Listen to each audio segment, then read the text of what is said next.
Oui. Coordinateur français ko anti carte ni na be ka tagama bele ba la be France ko na ko be jogodi ele coordinateur yi. Ouais, bon, en quelque sorte, on a bala ben quoi le 20 décembre, donc devant les ambassades. Donc on connaît que nous avons malien bégoulé.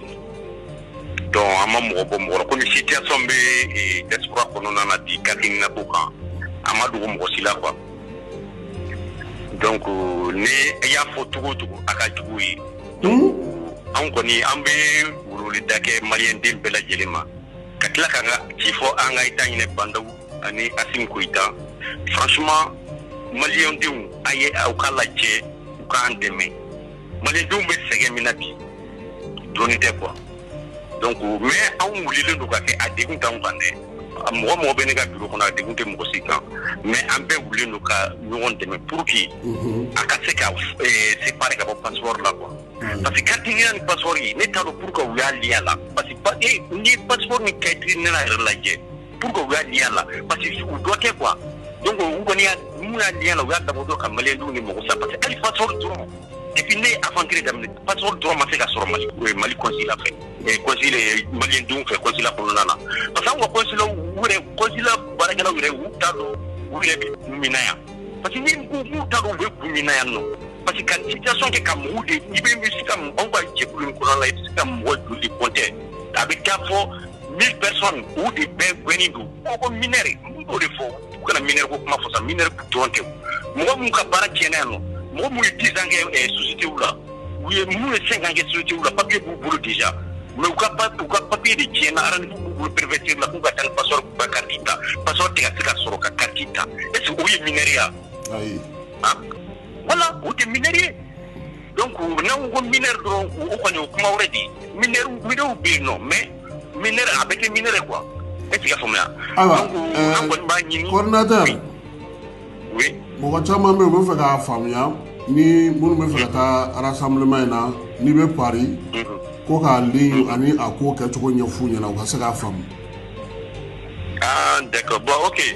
Donc, ni mo be Paris, nous mettre ligne 10 bêta quoi. Métro ligne 10 bêta, métro ligne 12 bêta, ligne 4 bêta. Et ligne 13, pardon, ligne 13, vous bêta quoi. Donc, au passage, il faut qu'on amène à des manifestés, Cabo, métro Stilo, Kata, Matadi, dans la paix.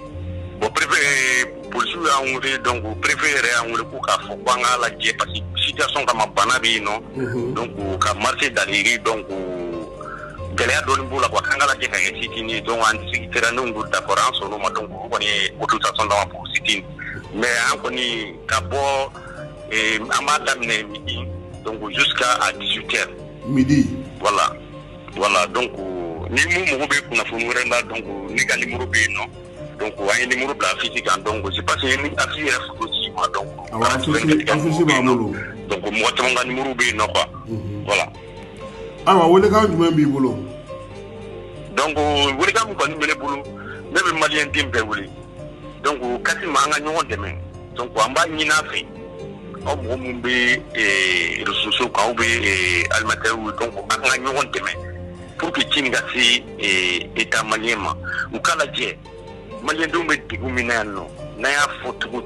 akadugu. Unyembe mina akadugu. Imana fotugu akadugu di. Donc on a sur un malien de Mumbiano et qui est un malien dit ah bon on imagine il faut pas passer une casine non pas pour moi non mais malien il faut faire que donner au fou quand il can on va passer là pour nana non quand mo blakana transition mo do de blakana on va passer là pour nana on va amsa do kono kakla kana on malien de Mumbi test pro lo kana anka kuma situation Mumbi non na magan kalo de da passer là barakalo la wa amga da amsa di barakalo la wa donc prévu bien quoi. Ya fam am bon fa be ka kuma bi prévu bambe bulu donc comme ni tena kuma genya nga mamuru mo tama be no na kuma ni ama fu na ka anwele oui pour ka nu ka se ka nyogo masala voilà mado aras 24 fana tumbe ka nyini ligne flana inga amna la jana sra ka le soro voilà ouais d'accord merci beaucoup OK merci beaucoup ouais allô o be to wodi ouais koro Parikao. Abasu ete alhamdulillah rek. ayiwa labɛn ko bɛ cogo di le 26 voilà ka lamɛnnikɛ jama bɛɛ lajɛlen fo foli min ni danta la donc an bɛ ɲɔgɔn bolo ayi kɔni i sɔrɔli ka gɛlɛn dɛ tiɲɛ de ka di ala ye mena tila ka numéro yɛrɛ d'i ma ok d'accord problème foyi t'a la voilà kɔrɔ kasimu an b'i yɛrɛ fo k'i waliman dɔ foli min ni danta la i ka faso jo n'i ka faso kanu diyara n ye maa dɔ bɛ yen a bɛ faso jɔ mɛ a bɛ tila k'a dimi e ta ye faso jo ni faso kanu de diyara n ye parce que i y'a dɔn maliyɛndenw bɛ tɔɲɔ min na jamana kɔnɔ ani jamana kɔ kan i cɛsiri a la i tɛ sara i tɛ foyi i bɛ ka kɛ faso de kama ala kama voilà denmisɛn minnu bɛ k'u yɛrɛ accuser k'a fɔ ko wayi ko parce que k'olu ye dɔ k'u si la i kan'u yɛrɛ accuser parce que i bɛ ka sira yɔrɔnin dɔ de ye o yɔrɔnin anw tɛ sira parce que conséquence bɛ gouvernement de la conséquence t'olu la fɛn min ye k'u ka dɔ b'u si la i kana sira o yɔrɔ kan mais Kasimu cɛkɔrɔba dɔ ye ne wele a si bɛ san 67 de la fo a bɛ kasi ko ale m'a ka carte mina sɔrɔ a m'a ka fichier sɔrɔ a ka droit bɛɛ tigɛra yarɔ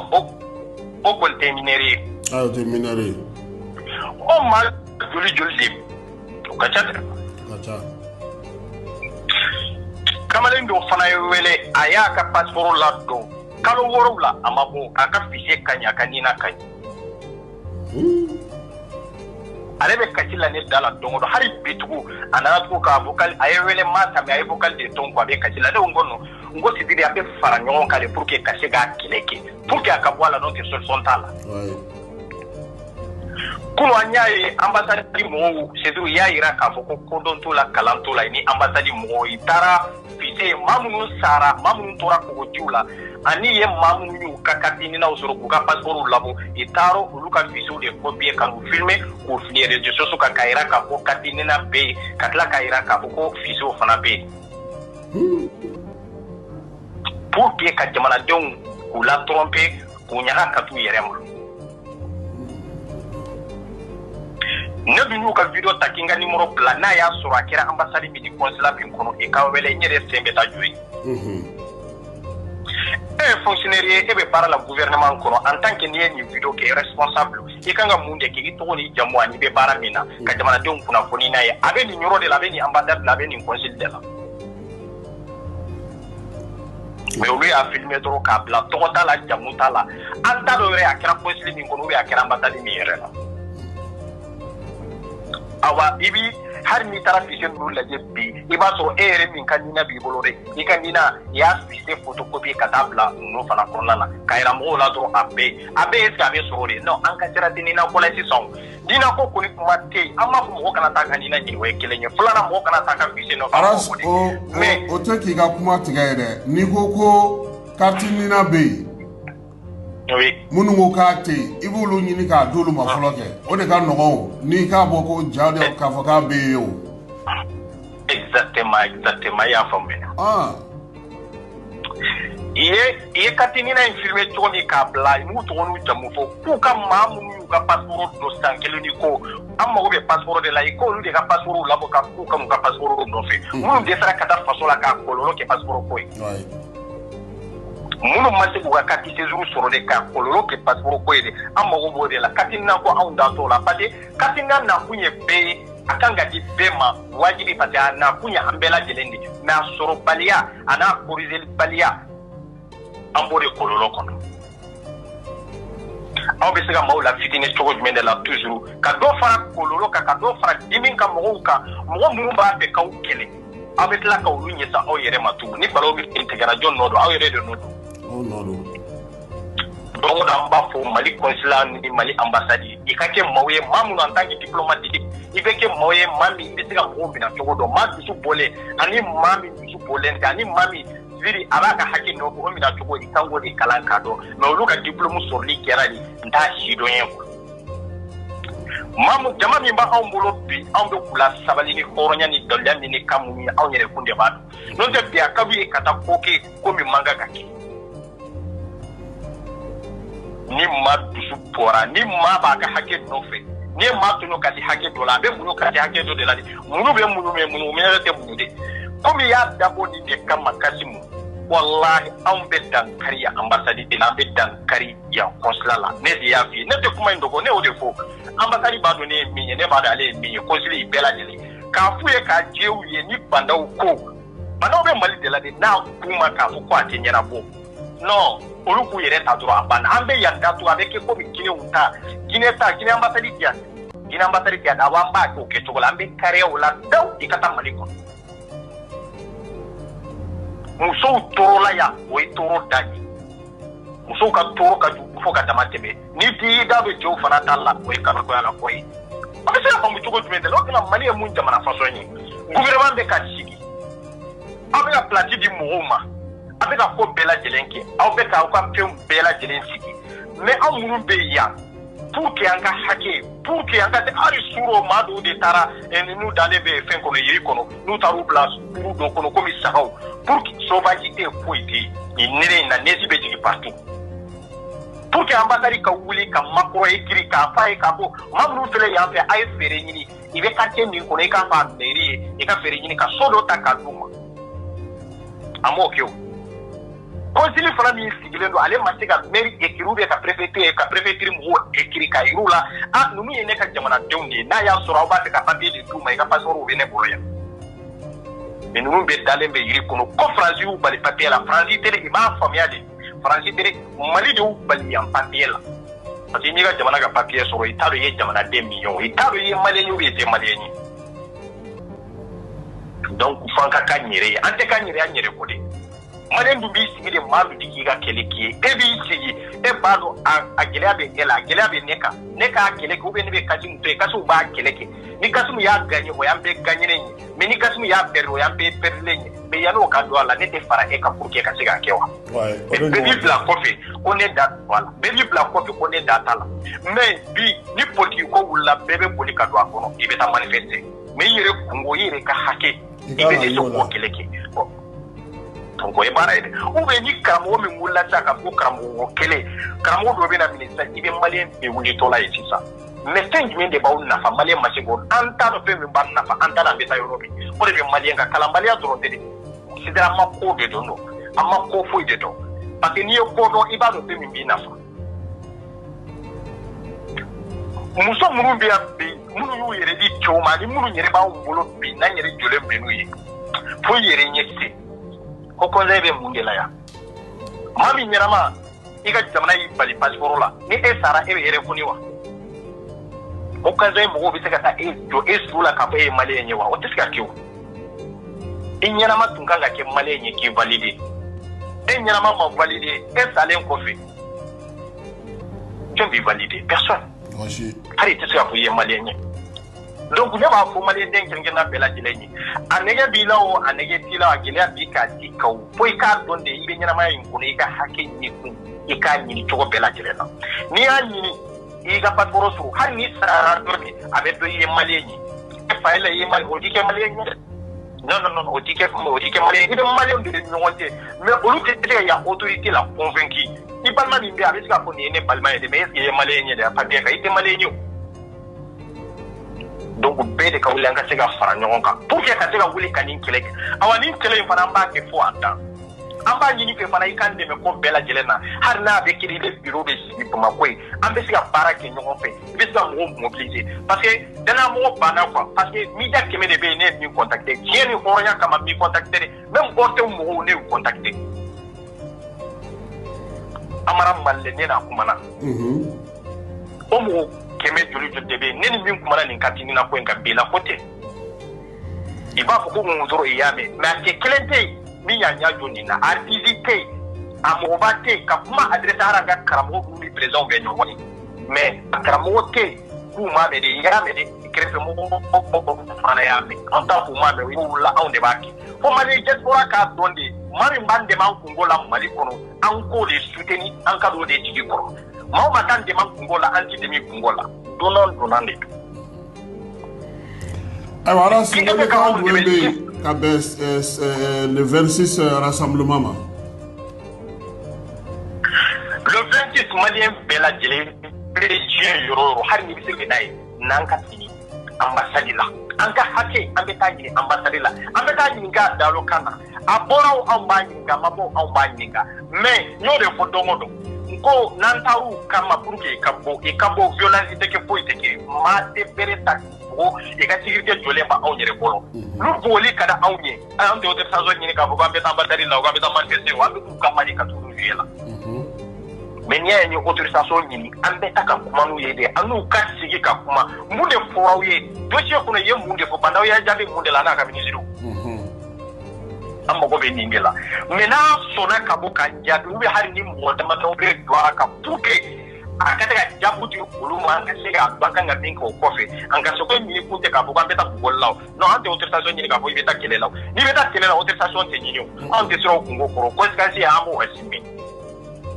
mais n'a nana ka kuma ni jamanadenw ɲɛ ka maa tɔɲɔlen ninnu jɔlen ye a yɛrɛ bɛ hinɛ ka makari a yɛrɛ bɛ dɔ fara anw yɛrɛ ka rapport kan pour que ka se k'a ci président ma mais e ma bɔ ka n'i ka peuple lajɛ tɔɲɔ kɔnɔ ka n'u jɔlen lajɛ gɛlɛya jumɛn de b'aw kan e mana olu lamɛn est ce que olu ka gɛlɛya don cogo jumɛn de la donc ni kelen in tɛ taa jama kɔ maliyɛn den kelen na bɛɛ lajɛlen aw bɛ yɔrɔ o yɔrɔ a ye bɔ à partir de 13h midi mɔgɔ min bɛ se ka taa i ka taa mɔgɔ min bɛ se ka taa si ye taa si ye i ka jamana i taara i ka hakɛ ɲini i ka jamana de kan parce que i ka jamana de y'a to bi faransi bila yiri kɔnɔ i ka jamana de y'a to bi faransi jɛ baara la i ka jamana de y'a to bi faransi gɛn ka bɔ kalanyɔrɔ la e ma taa kalan na i ka jamana ɲinama de i ka jamana de autorisation d'i ma pour que i ka kɛ ingénieur ye i ka n'i sen ta pour que i ka se ka kalan kɛ ka tila ka métier kalan pour que ka faamuyali ba sɔrɔ parce que i ka jamana kɔnɔ i ma se k'o kɛ i ka jamana yɛrɛ ma se k'o k'i ye mais i n'a ko jamana min ka tugu jamana wɛrɛ la donc an bɛ se k'i dɛmɛ o hukumu kɔnɔ i ka nin papier in ta i ka taa i ka sɛbɛn dɔ in bila parce que n ko an ka autorité bɛ nɔ dɔn. tiɲɛna. donc ala nin kuma tɛ munumunu ka taa i bɛ ka siran yɔrɔ min ye mairie min y'a kɛ o bɛ taa prison na juge min y'a signé consul min donna a bureau kɔnɔ ani ambassade min y'a responsable ye olu bɛɛ bɛ taa prison na dɛ. anw bɛ plainte don ninnu bɛɛ kama ya o ye kelen ye ko mali sigilen bɛ sariya de kan ko bandaw nana k'a fɔ ko a nana mali banni de donc sisan kɛlɛ min b'anw bolo kɛlɛ tɛ mali kɔnɔ mankan yɛrɛ tɛ mali kɔnɔ mankan kɛlɛ min bɛ diɲɛ kɔnɔ maliyɛn bɛɛ bolo o ye katinina ko de an ti katinina an t'a fɛ bi an t'a fɛ sini ani passeport ka fara ka bɔ ɲɔgɔn na i sɔnna o a bɛ fara ka bɔ ɲɔgɔn na i b'a sɔn a bɛ fara ka bɔ ɲɔgɔn na musow tɔɲɔna denmisɛnninw tɔɲɔna makɔrɔbaw tɔɲɔna a ma fɔ k'a fɔ maa min taara kalanyɔrɔ la a ma fɔ k'a fɔ ko maa min ye asile dama de o tɛ i bɛ nkalon de kɔnɔ o nkalon in kelen de bɛ f'u ye autorité de don i sigilen don aw de kama an tɛ siran k'o fɔ parce que an ka impôt de b'u sara i bɛ so minnu kɔnɔ yan pour que ka baara kɛ anw de b'o so ninnu mali de y'u san n'u de ka baara k'a kɔnɔ location tɛ dɛ ambassade in sannen de don a dugukolo consul sannen de don a dugukolo ko conseil sannen de don a dugukolo an maliyɛndenw ka wari de don b'an ka hakɛ a ɲinitɔla a bɛ ɲini cogo o cogo n'an bɛ maa de kunkolo pɛrɛn ka tɛmɛ walahi an b'a kɛ ne yɛrɛ je suis responsable et puis n b'a kɛ fana ma tɔw fɔ de ne b'a kɛ. ayiwa RAS 24 donc le 26 a bɛ daminɛ midi ka taa ban 18h n'i ma fili. voilà a bɛ daminɛ midi ka taa ban 18h maliyɛn den bɛɛ ka ɲɔgɔn sɔrɔ parce que ni jama bɔra n'u ye jama lajɛ i bɛ siran jama de ɲɛ bon e ko k'a gɛlɛya bɛ e la e taara i da so kɔnɔ k'a fɔ ko e tɛ se ka t'i da so kɔnɔ dɛ. voilà yarɔ o kɔni a tɛ ɲɛnabɔ. non non i bɛ bɔ de a ka na ka kɛlɛ kɛ a ka ɲɛnabɔ. voilà donc nin de tun don k'a fɔ ka waleɲuman dɔ. merci beaucoup RAS 24. bɛɛ n'a ka wele comme ne yɛrɛ ye bureau membre dɔ ye. a bɛ bureau la. voilà exactement du coup comme coordinateur b'a ka kuma cogoya min na ale na RAS 24 bon a tɛ tɛmɛ o kan. voilà bon comme ne yɛrɛ bɛ activité n t'a fɔ n bɛ caman wɛrɛ ta mais n bɛ dɔɔni fana kɔnɔ parce que ne yɛrɛ bɛ baara kɛ association AIDA la bon ale ni association misɛnnin caman minnu bɛ denmisɛnninw accompagner quoi. voilà bon a procédure ye min ye ne bɛ kan ka kuma denmisɛnninw ka kalanyɔrɔ taga fɛnw kan ne yɛrɛ kɔni bolo personnellement hali tubabu min yɛrɛ bolo olu caman yɛrɛ ma basi a la. allo. an tulo b'i la. voilà olu yɛrɛ caman ma basi a la quoi parce que dans ce cas mun na ka sababuya kɛ denmisɛnninw bɛna ni papier mun bɛ bɔ papier ninnu bɛɛ ka ɲi a bɛɛ dafalen don fana. Voilà, parce que le jugement n'était jugement supplétif. Avec une déclaration d'absence de naissance, vous l'avez et ainsi de suite. Bon, papier ne l'a dɔrɔn ka lajɛ donc o tribunal min y'a kɛ o tribunal tɔgɔ b'a la juge min y'a kɛ a tɔgɔ b'a la u ka fɛn bɛɛ b'a la bon papier de bɛ vérifier appel bɛ k'o tribunal fana la ni numéro in n'a sɔrɔ enregistrelen don quoi problème foyi t'a la denmisɛnninw min bɛ taa n'o o kana le pour ka se ka taa kalan kɛ. Bon a bɛ daminɛ san 16 ka taa bila san 18 fo ka taa bila san 19 ni min bɛna 18 ans sɔrɔ ni 19 ans. Bon déclaration bɛ se ka kɛ préfecture la k'a jira k'a fɔ bon nin bɛna se nin âge ma du coup an bɛ demande kɛ pour que ka se ka accompagner ka taa master la taa ka papier de récupérer cogoya min na. Voilà bon denmisɛnnin caman bɛ bloqué o situation in de la. Voilà bon ne ma se ka dɔn u bɛ bloqué ni o lahala min ye situation min bɛ se ka to u bɛ bloqué ka sababuya kɛ jugement Mali tribunal papier b'u bolo u ka wolosɛbɛn b'u bolo. Ensuite, il va 40 consulaires qui sont au quoi. Donc, voilà, bon, au bébé qui n'y a pas de CFA. Au bébé qui n'y a pas de CFA. Parce que nous devons voir si ça nous a fait de regarder documents sur les boulots, on va demander que nous réussissons les autres applications du mal. À ce que wala le ga masabla ame wala lige Bamako ka la jena bi arrangé no diku ame demande préfecture la on da ndora ga foko pour avant ça autorisation de travail de bilan aduma ka bara ni aduma bon we ta bara ke fana voilà bon we ta bara ke pour que ka se ga musaka usoro ka se bugu yere la chane usubamna oui ensuite dans ces cas là il faut avoir une procédure qu'on met so Malien fana ka dɔn ka fɔ n t'a dɔn Mali ambassade t'a dɔn de wa ou bien politique malien t'a dɔn de fana ko Mali jamana wɛrɛw bɛ ka nin kɛ ni min tɛ Mali dɔrɔn ye quoi.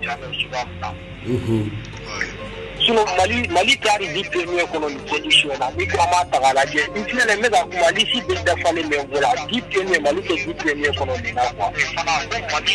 jamana wɛrɛw bɛ ka nin kɛ ni mais i ma olu ma gɛlɛya mun ta k'a lase u ka jeunesse ma. Pour que va se ka évoluer ka taa sira fɛ bon an bɛ k'o ye Mali dɔrɔn de la quoi franchement a degun ne yɛrɛ mun filɛ kuma la a foyi tɛ ne la mais denmisɛnninw ka baaraw bɛ ka tiɲɛ cogoya min na n'u ka kalanw bɛ ka tiɲɛ cogoya min na a dusukasiw mɛ ne yɛrɛ la bi na dɔɔnin tɛ. Alors an y'o faamuya. Voilà. Ni welekan b'i bolo ka ɲɛsin le 26 rassemblement ma. Bon, welelikan min do ka ban bɛɛ fɔra ka ban rassemblement de bɛ kɛ dɔrɔn an bɛ ɲɔgɔn wele an bɛ taa Mali ambassade la an bɛ taa an ka nisɔngoya jira quoi ka jira autorité malienne na k'a fɔ ko min bɛ ka k'an na a tɛ ka bɛn an ma du coup u ka fɛɛrɛ modèle bɛɛ kɛ situation bɛ se ka établir cogoya min na ka nɔgɔya pour que malien denmisɛnninw bɛ condition min na u bɛ se ka bɔ nin lahalaya in na cogoya min na quoi. Bon, o de y'anw ka laɲini ye m'a dɔn nin t'an siɲɛ fɔlɔ ye k'a kɛ fana bon nin tɛna k'an siɲɛ filanan ye wa nin tɛna k'an siɲɛ sabanan fana bon n'u ma laɲini n'u ma kuma ye mɛ bon constitution bɛ sɔn ka bɔ a la u ma sigi ni ko min ye fana quoi. Voilà o dun t'an ka laɲini ye parce que n'a kɛra tan an bɛ don denmisɛnninw kan an bɛ mɛtiri la taa association min bɛɛ la du coup an bɛ bɛɛ labɔ kama siɲɛ kelen k'a jira k'a fɔ état malien de ka baara ye nin ye tribunal papier filɛ denmisɛnninw ka document bɛɛ dafalen don. Bon, papier du bras Bamako de Ghana. Tu m'as dit, bon, ma chouette, on m'a dit, ma tout pour la fana. A Chirou Mare, avocat m'a dit, on va pas donner le numéro à la tribunal, on va faire là. Bon, nous marqué, donc on ne va pas problème sur le fana. Voilà, donc on voulait les canaux qui venaient faire ça, c'est bel élément. Les 26, en dégageant sur les noms. Bon, mais il y avait quelques demandes ici. La déclaration de l'ambassade, il y a un mandat qu'a fait. O bɛ fɔ a ɲɛna donc anw yɛrɛ norme y'a ta k'a lajɛ anw yɛrɛ da man ka don n'a ye Mali avocat yɛrɛ ka kelen ye parce que u ye papier min bɛ bɔ tribunal la bon u y'a sago k'an bolo de quoi voilà ne kɔni ka laɲini ye min ye u k'a bɔ a la n'a tɛ se ka ɲɛ don u k'a bɔ a la rassemblement kɔni b'an bolo le 26 an bɛ maliyɛn den cɛman ni musoman bɛɛ wele an bɛɛ ka ɲɔgɔn sɔrɔ yen. Ni Ala sɔnn'a ma. En fait n b'i lamɛn jɛkulu bɛɛ lajɛlen fo fɔlɔ. U bɛɛ lajɛlen tulo b'i la. Mɔgɔ mɔgɔ tulo b'an na Mali kɔnɔ Mali kɔ kan an kɔni an sigilen bɛ Faransi yan. En fait an ye laɲini do lasabati ka wele carte minanko kɛlɛ la an n'an jɛkulu an n'an jɛɲɔgɔnw fana. Fɛn min ye carte minanko ya gɛlɛya caman b'a la bi donc an k'an bɛ wuli k'an bolo di ɲɔgɔn ma ka kɛlɛ kɛ ɲɔgɔn fɛ. An ye boko fɔlɔ kɛ Boko Flana Fana au Boloma Dalendo le 26 décembre à Mefika Kep Barikono et Métro Dirok. Donc à Mefika Woli Daki Malien Dembela Jele, Mim Semisega Boakono Koroka, à région pour qu'il y ait un Sika Jamaka Botuko Minanga Sika Kui, Inke Nyon Feka Beba. Sinon Kasim, Gela Chamambe Kouinade. Ouais. Depuis anye video follow minu ke comme quoi que kartinina ko ame fika kele kala an yero kunda don ko jama mo hake min be u mago sare no nina kula akachara ora kala ma ku mago sare no nina o mo hake de be quoi kacha parce que ara e dongo do da do be wole like o situation nyefo o ba tige mimini wole o kofe kanga situation nyefo ibe nyina mi follow yi wole ibe nyina o tako ko ba ko jaja problem ko do dala Dora fana mini wele o kele lo ainsi de suite tile ko be ni appelé à kemi sur ala de ba donc sabu ke ni na ko yi ouais mais ne ma se ka fengele mi famu ko yere bela ni na ne akila nana kana malidon lafiya di odo fora femi nana ko kana malidon ni malidon lafiya ko do bibi na malidon me ga nyani de sura ko la wallahi mais o be ka mule kono kan ni na ko mbwala ali na kera ko tese ka bwala on a fait Jamani fait. On a juste demandé au cas de vos passeports là. France il était que bara sur les passeports type. Attention là. France ni il ko il fait la tâche là que il n'a pas de là. Bon, il est en carte consulaire représenté Valérie Batala.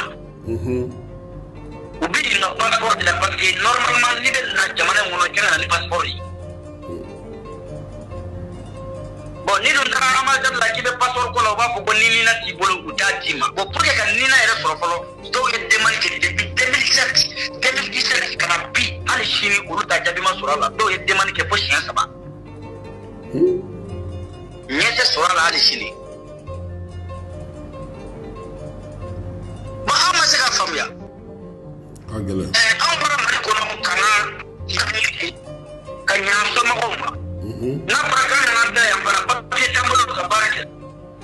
to bu ka promesse ka di awma ani document no nya abi papier di awma to bu yere ka jamana papier o le promesse ka di awma abe ka papier di awma mais ay na wu yere ka jamana ka papier folo awma se ko soro est ce que ka réclamer aw ka bo ka be manifester ka foko to bu ka papier ko no yawa ate so golu ta ko parce que fike te ki ka jamana yere ka soro Kasim ne fait vraiment avec un mot chama si anyana bi Allah sonama be nyina bo ne be demiseni chama ndo ne précisément ne demiseni ake ne tara mineria kalanke ya ka kalanke ka fembeke ni CAP ou beke mais il y a de cela 3-4 ans une difficulté qu'elle mi na be malien kuna bi ay ne resoro dans le passé ay ne resoro dans le passé donc era ne kumena bonga appartement kono ka sabu ke ni katini na koyi daga association ne accompagné 3 fois ou bien piétige ka bo Lyon kana Paris wa sura ni mali consulaire mo bota kala makabe Lyon ere nta na ko me an wona ku taro ka bi to mo be uga bara blaka daika kana mali consul la bagnole ki kata katini na ke ebe na mali o nyera dama o ba fo ko no be tla ki ta kere fe ko ni be fika ke business ta ko be sika ke katima alors que